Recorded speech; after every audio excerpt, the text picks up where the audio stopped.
रात के 12 बजे का रहस्य, युवा बुढ़िया का शापित सच। शांतिवन के शांत गलियारों में अमृत कौर अपनी जादुई सुंदरता के लिए जानी जाती थी। 80 साल की उम्र में भी उनकी त्वचा किसी ओस की बूंद की तरह ताज़ा और युवा थी। गांव के लोग उन्हें शाश्वत सुंदरी कहते थे, लेकिन कोई नहीं जानता था कि उनकी इस सुंदरता के पीछे कौन सा गहरा राज छिपा है।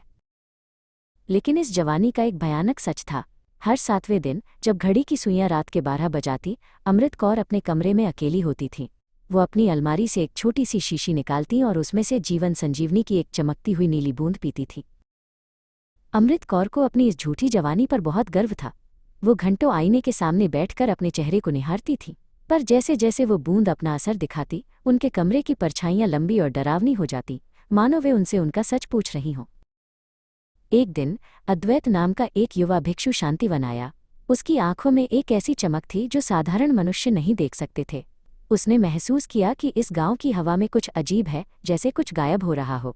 उसने अमृत कौर के घर की ओर बढ़ते हुए एक ठिठुरन महसूस की। 7वीं रात को जब पूरा गांव गहरी नींद में सो रहा था, अद्वैत ने अमृत कौर के घर की खिड़की से चुपके से अंदर झांका। उसने देखा कि अमृत कौर अपनी वही जादुई बोतल हाथ में लिए खड़ी हैं और उनकी आंखें उस नीली रोशनी में चमक रही थीं।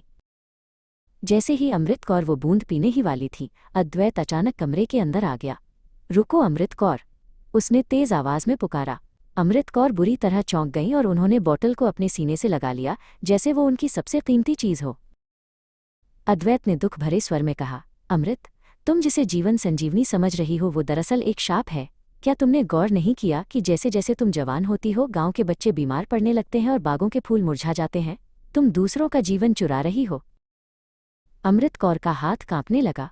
उन्होंने अपनी बोतल के अंदर झांका और इस बार उन्हें केवल नीली रोशनी नहीं, बल्कि उन मासूम बच्चों और तड़पते हुए जानवरों के धुंधले चेहरे नजर आने लगे जिनका जीवन वो अनजाने में सोख रही थीं। उनका हृदय ग्लानि से भर गया। पश्चाताप की अग्नि में जलते हुए अमृत कौर ने वो बोतल पूरी ताकत से फर्श पर पटक दी।